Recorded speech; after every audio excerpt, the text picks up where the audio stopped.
everybody. Welcome back to my channel. My name is Shirley Stewart. If this is your first time joining us today, please hit the subscribe button and the notification button so you'll be able to be notified every time I post a video. If you like what you hear, please hit the like button as well. Thank you for stopping by. Today we're going to talk about stabilizers. And stabilizer is the foundation of embroidery. If you don't use the correct stabilizer, then your garment or your stitch out is not going to look the way you want it to look. You're just not going to get the end result without proper stabilizer. And as you can see on my table, I have a large array of stabilizer. Don't want to scare you off thinking that you have to start off with all of these different types of stabilizers. But I have to tell you that as you progress on with your process of embroidering and making different projects and different items that you want to sell or give away or just use for yourself, you will realize that you're going to have to use the correct stabilizer for each one of your garments. It's not like a one fits all. On my other video, I did speak about a handy tool that will help you with deciding what stabilizer is best for your particular project. So I do encourage you to look into this particular product. The name of it is the Embroidery Compass. It is manufactured by Dime, which is design in machine embroidery. It costs around anywhere from $20 to $25 depending upon whether or not you can get it on sale. Oftentimes you can find it in embroidery stores if you're near one. Anybody that sells embroidery machines or thread or the notions for embroidery normally carries this. If not, you can order it directly from the company. I'm not sponsored by Dime. I just like to tell you what I use and what works best for me. And I know this is something that is pretty useful. Also, if you have embroidery software, oftentimes it has a help button within its toolbar that will tell you, will assist you with making a decision of what stabilizer to use based upon what design you're using, the stitch count, and whether or not, what the density is. It oftentimes will help you make a decision on what stabilizer and what needle to use, because those two go together and it's very important. So I'm just going to go over briefly some of this that I have on this table. And again, don't feel like if you're just starting off that you have to get all of this.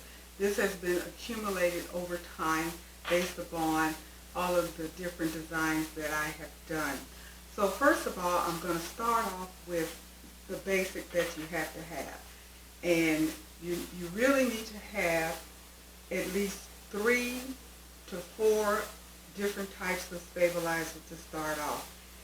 The standard is Cutaway, which comes in various sizes and weight. You also need to get a good Tearaway stabilizer.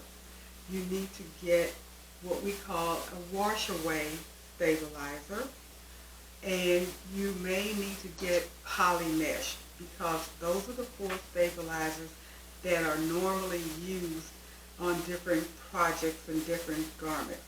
Now what I have before me are these 2 packages here of what I accumulated for usage with my single needle machine. Now this one is a Cutaway, and it is exactly what it says. You cannot tear it, you must cut it away. This is the standard, and there's a saying going that if you wear it, don't tear it. So they're basically saying if it's a garment that you're going to wear and it's going to be washed a lot and used a lot, you want to make sure that the stitches stay in place. You need to use a Cutaway.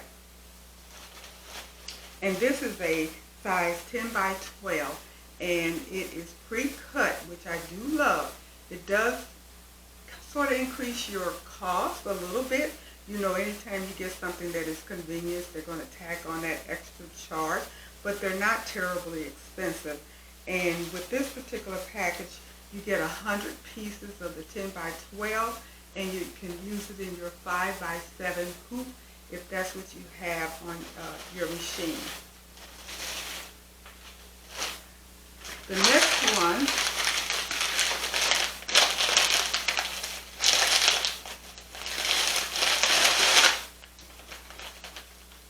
this is a Tearaway. So you can see it does exactly what it says. You can literally tear it with your hand. And this is used with towels, different materials that have pow, or something that you do not want it to be shown on the back of your project when you're using it, when you're making it. So what happens is you use this, and when you're done, you can literally tear it away. You can tear it away from the stitching.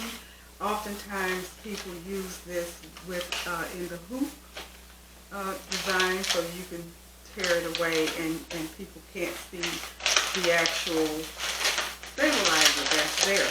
And that again is the same size, 10 by 12, to be used in your 5 by 7. Now I have a couple of other. This particular size is an 8 by 8. And I used, I showed you the black one on my other video, 8 by 8, and this is for your 4 by 4 embroidery machine or hoop. So if you have a 4 by 4 embroidery machine that only uses a 4 by 4, then that's your largest hoop. Then if you want to get the pre-cut, get the 8 by 8, and this is the size, and it fits perfectly in that hoop for your project that is going to be 4 by 4. This particular stabilizer that I have in my hand is what I call a polymesh, or what they call Polymesh.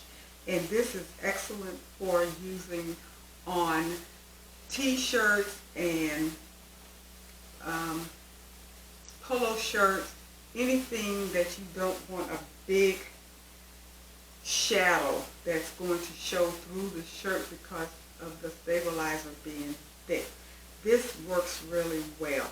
Now sometimes it is suggested that if you have a dense design that you're using and you want it to go on a shirt or something that is thin, that you double.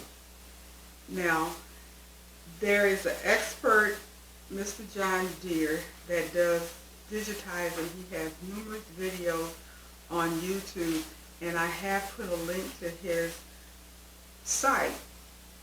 States that if you have to use more than one sheet or one layer of stabilizer, then there is the possibility that the digitizing isn't as correct as it can be.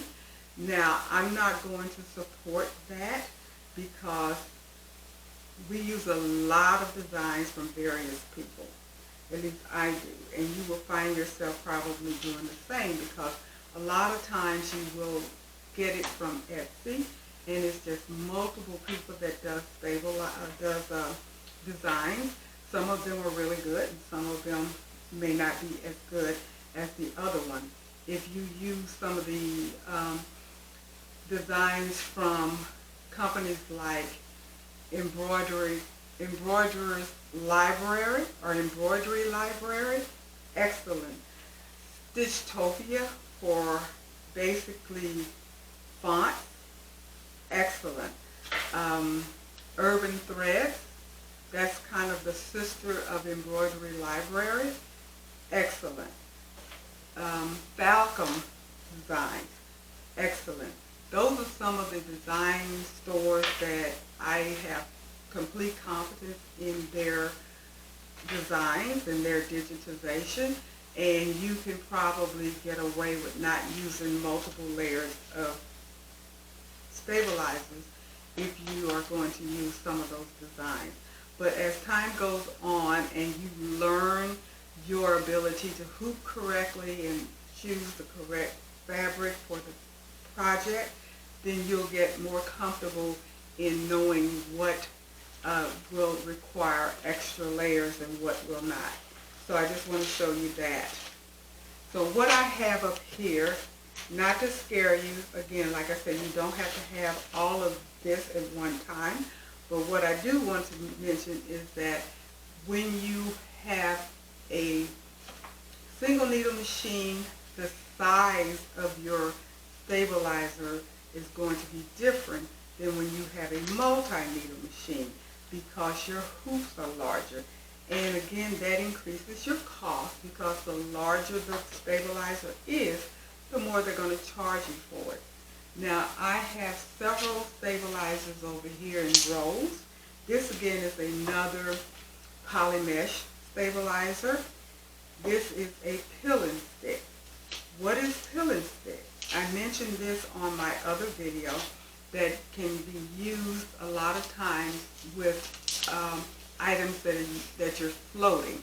If you're using like the fast frame that we've discussed, this is excellent. This is the only thing that I use. As a matter of fact, I think it's the only thing that you can use with the fast frame because you have to have something that is going to allow your fabric or your blank to stick to the fast frame. So this being pilling stick.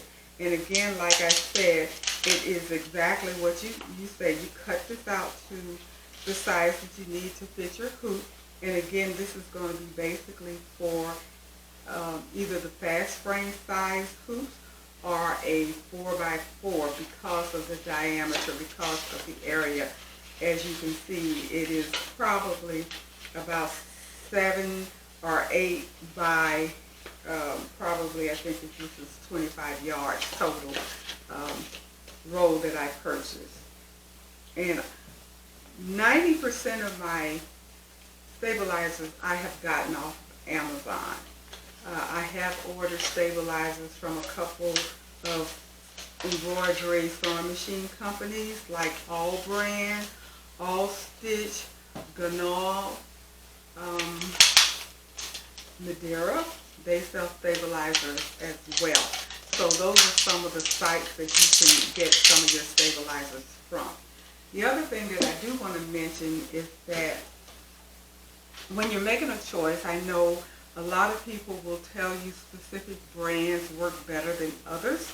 Now again, according to John Deere, he states that there's only 1 or 2 companies in the world, I guess, that produces certain stabilizers, even though you have multiple brands of stabilizers.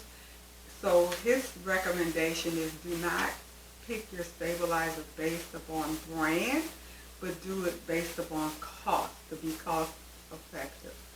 That is information that I'm sharing with you based upon what the expert is saying. I know a lot of people, when I first started off, everybody was saying Sulky was the best stabilizers to buy, and it could very well be true. I do have several of these. This one is a water-soluble stabilizer, and what a water-soluble stabilizer is, it's just like what the name is, and is used primarily as a topper or for freestanding lace. It looks like almost like a like your plastic wrap that you use to wrap things up in your kitchen, plastic wrap, but it's oftentimes a little thicker, and you can see through it. And I don't know if I brought one that was open. I did not, but let me see if this is open. Yeah. This is what this particular one looks like, and it's a little thick. Some of them are thinner, some of them are this thick. This is considered a heavyweight, and it is 7.78 inches by 8 yards for this particular stabilizer that I got, and I think I got these from Joann or either off of Amazon, and it is called Ultra Salty, and it is a sulky product. So that is one of the things. Also, let me give you a little tip. Whenever you're using your stabilizers, it's really important that you write down somewhere, or if you tear the cellophane off, that you kind of stick it in the little cylinder here, or write the name in here some kind of way so you'll know exactly what it is, because as you see, you have multiple ones, and you may even want to put in there where you got it from. So when you're ready to reorder, you'll be able to do that without having to worry about whether or not I've gotten this before or where did I get it. So that's important. This again is another Polymesh, so I don't want to go over that. In the smaller Polymesh. This is what we call tender touch. And you may have heard people talk about tender touch. What exactly is tender touch? If you do children's clothes, shirts, onesies, even with adult shirts, oftentimes you want to put a tender touch on the back where the bobbin thread is. Okay, you open that, because it can have some irritation, and it is really recommended if you're doing onesies or children's clothes that you use this. And again, this is pressed on with an iron for about 5 or 6 seconds, and you press, not iron, you press in various places, and it adheres to that back, and it covers the thread, so it keeps it from being an irritant to the skin. And so it is recommended that you do get something. They have different brands. I have another brand that I tried. I got it from off of Amazon, and I have to be honest about it. I don't like it. I've only used it a couple of times. I went on and got the Tender Touch by Sulky, and I do like it. So it is the preference of the person that's buying it, but I haven't gotten anything from Sulky that I did not like. So that is a product you might want to stay with. And we talked about the water soluble. These are, this one is what they call a Heat and, what is that? Heaton Bond. Heat and Gone. So basically, if you're doing, say you're doing a towel, and you put the topper, which is one of your little plastic type stabilizers, on there, then this would be, in order to remove it, you have to use an iron to remove it. A water-soluble stabilizer, like I showed you, you use water to remove it. So those are the difference in that. This particular one that I haven't opened yet is a watering gone is what it's called. And again, this is what you use if you're making freestanding lace. You might want to use this particular product. This is also one that is for freestanding lace, and it is a Violin. V-I-L-E-N-I. It is a water-soluble stabilizer, and this particular one was recommended by several people on Facebook, so I got it. I actually have not used it, but it is definitely recommended if you're going to do freestanding lace. It states that it's probably the best. It has this woven feel texture. So when you're doing freestanding lace, which we can talk about those different projects at another video, you just use a stabilizer, something like this, a topper. Your top thread and your bottom thread has to be the same color in order for it to come out pretty. No one really does it with different color bobbin and top.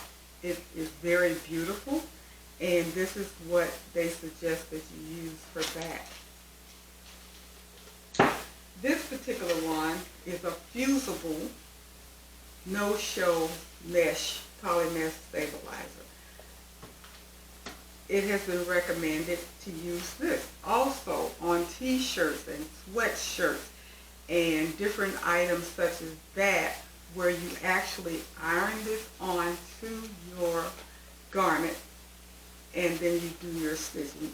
You may put a topper on it as well to make sure those stitches pop up and don't flatten out. And that's the whole purpose of putting a topper on your fabric. And that's basically anything that has a pile, P-I-L-E. And that's like towels, blanket material, fleece material, surfer material, anything that has a pile on it.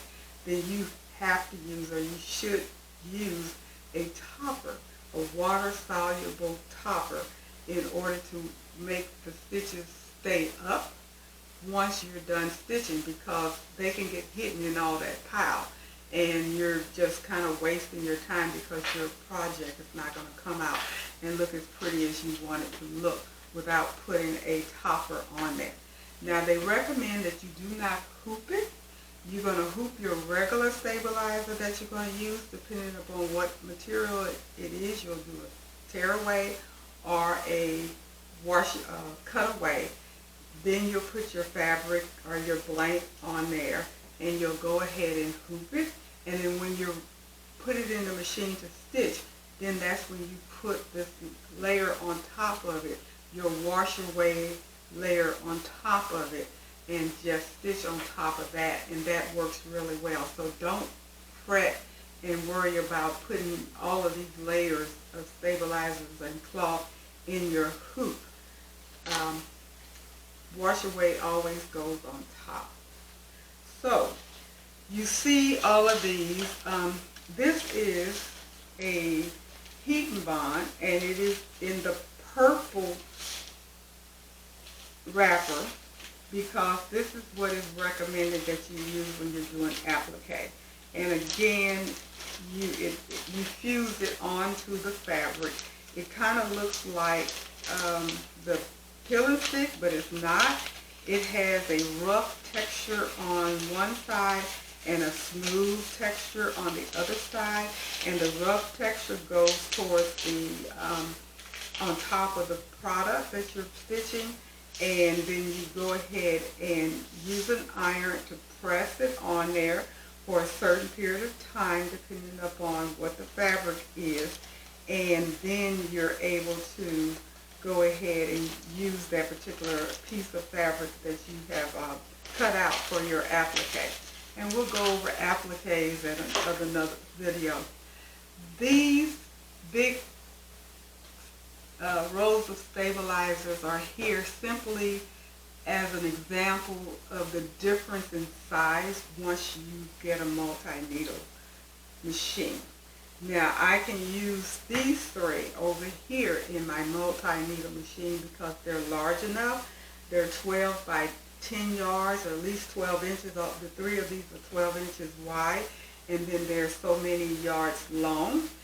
These are a little bigger. This particular one is a Tearaway, and it's a 10 by 50 yards.